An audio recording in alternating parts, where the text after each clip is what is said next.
ఎన్నికల ముందుకి ఎన్నికల తర్వాత వాళ్ళ ప్రవర్తన ఎలా ఉంది అంటే, ఎన్నికల ముందేమో బాబు షూరిటీ భవిష్యత్తుకు గ్యారంటీ, కానీ ఈరోజు బాబు షూరిటీ చీటింగ్ గ్యారంటీ. సైకిల్ కోటేస్తే ఫ్రీ బస్ మీ ఇంటి ముందుకే వచ్చేస్తుంది. గ్లాస్ కోటేస్తే ఏ క్లాస్ ఉద్యోగాలు మీకు వస్తాయి. పువ్వు కోటేస్తే పువ్వుల్లో ప్రతి మహిళకి 1500 మీ ఇంటికి వచ్చేస్తుంది. కూటమికి ఓటేస్తే ప్రతి బిడ్డకి స్కూల్కి వెళ్లే వాళ్ళకి 15,000 మీకు వచ్చేస్తాయని చెప్పారు.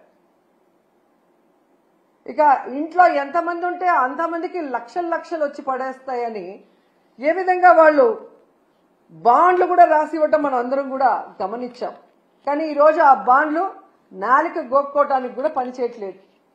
అసలు వీళ్ళు చేసిన ప్రచారం ఎలా ఉంది అంటే, రామానాయుడు గారు సైకిల్ వేసుకొని ఒక ఇంటికి వస్తారు. ఈ రోజుకి కూడా ఎక్కడ చూసినా అది వాట్సాప్లో తిరుగుతుంది.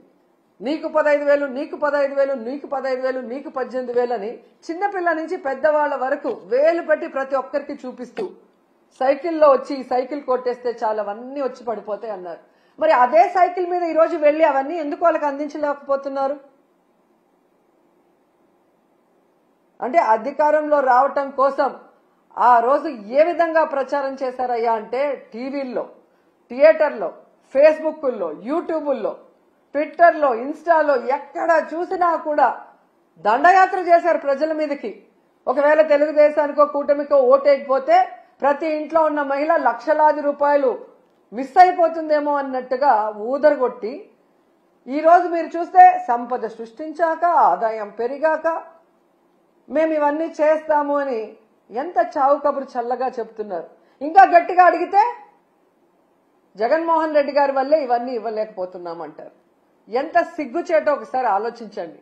ఈరోజు తెలుగుదేశం పార్టీ, జనసేన పార్టీ వాళ్ళ ఇంట్లో ఎవరికైనా జలుబు వచ్చినా, వాళ్ళకి తుమ్ములు వచ్చినా అది జగన్మోహన్ రెడ్డి గారి వల్లే అని చెప్పుకునే అంత దిగజారిపోయారనేది ఈ మధ్యకాలంలో టీవీలు చూసిన వాళ్ళందరికీ అర్థమై ఉంటుంది.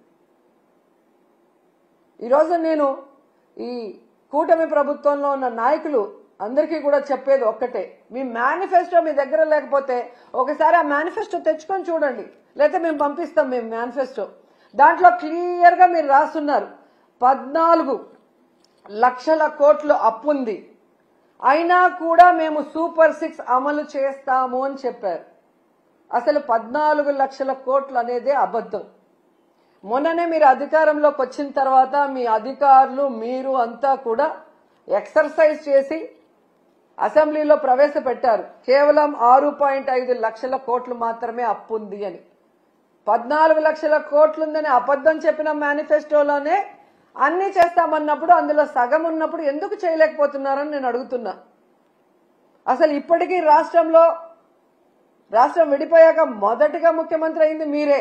మీరు దిగిపోయేటప్పటికి ఎంత అప్పు ఉంది, మీరు ఎంత అప్పు చేశారు, మీరు ప్రజలకు ఏం సంక్షేమాన్ని ఇచ్చారు, రాష్ట్రానికి ఏం అభివృద్ధి చేశారో ఒక వైట్ పేపర్ రిలీజ్ చేయండి.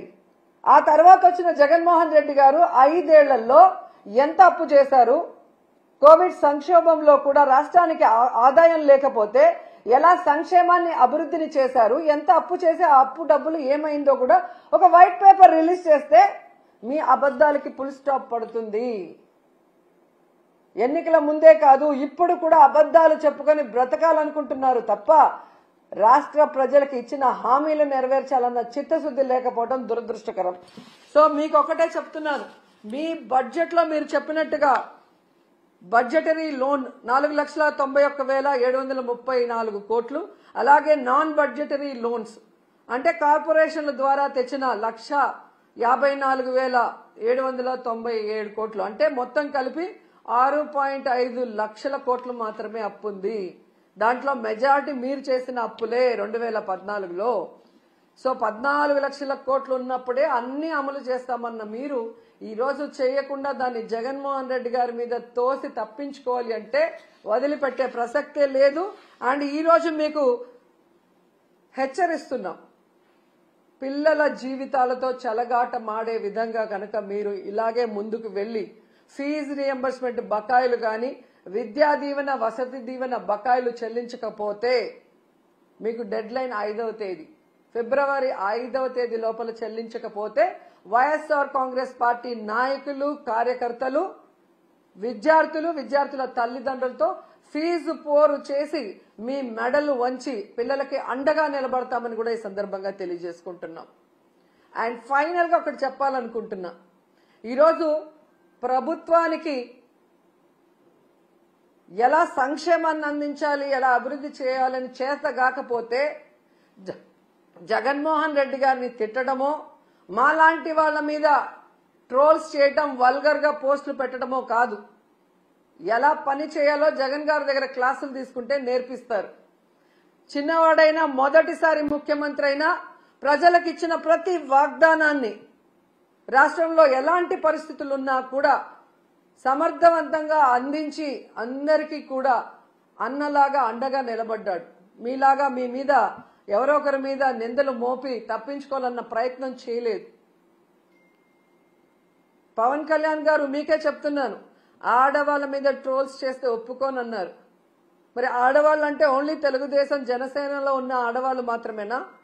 మీ ప్రభుత్వం చేసే తప్పుల్ని నిలదీస్తామన్నా మీరు నిలదీయకపోతే ఈ రాష్ట్రంలో బాధ్యత కలిగిన అపోజిషన్ లీడర్స్ గా మేము నిలదీస్తున్నాం.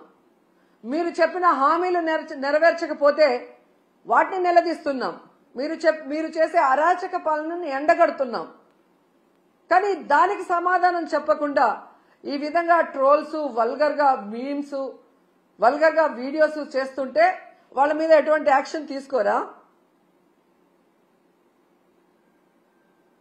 ఖచ్చితంగా నా మీద గాని, మహిళల మీద గాని ఇలాంటి పనికి మాలిన వీడియోస్, పనికి మాలిన ట్రోల్స్ చేస్తే మాత్రం సహించేది లేదు. వడ్డీతో సహా వాళ్ళందరికీ కూడా ఇచ్చి పడేస్తానని తెలియజేసుకుంటున్నా. ఇప్పటి వరకైతే ఇలాంటి పిచ్చి పనులు చేసే వాళ్ళు మానసిక రోగులుగానే నేను భావించాను. జగనన్న ప్రభుత్వం ఉన్నప్పుడు వాళ్ళందరికీ ఆరోగ్యశ్రీలో అయితే ట్రీట్మెంట్ ఇప్పించగలిగాం. కానీ ఈరోజు ఆరోగ్యశ్రీ కూడా తీసేశారు కాబట్టి మీ పిచ్చి మీరే భరించుకోండి. అది మా మీద, ప్రజల మీద రుద్దాలన్న ప్రయత్నం చేస్తే మాత్రం సహించేది లేదు. మీరు తప్పు చేసినప్పుడు మేము నిలదీస్తాం, పోరాటం చేస్తాం. మీరిచ్చిన హామీని నెరవేర్చాలి. మీరు అధికారంలో ఉన్నారు కాబట్టి చేయాల్సిన అభివృద్ధి చెయ్యాలి. అంతేగాని బెదిరిస్తే, కేసులు పెడితే, ట్రోల్ చేస్తే భయపడి ఆగిపోతారనుకుంటే మాత్రం అది మీ భ్రమే అని కూడా ఈసారి తెలియజేసుకొని, సో ఫీజు రియంబర్స్మెంట్, అలాగే స్కాలర్షిప్స్, విద్యా దీవెన, వసతి దీవెన బకాయిలు చాలా ఇంపార్టెంట్. ఇది రాజకీయం కాదు, విద్యార్థుల భవిష్యత్తు. దీని మీద దృష్టి పెట్టి పవన్ కళ్యాణ్ గారు వెంటనే చంద్రబాబు నాయుడు గారితో వీటిని రిలీజ్ చేయించాలని కూడా డిమాండ్ చేస్తున్నాం.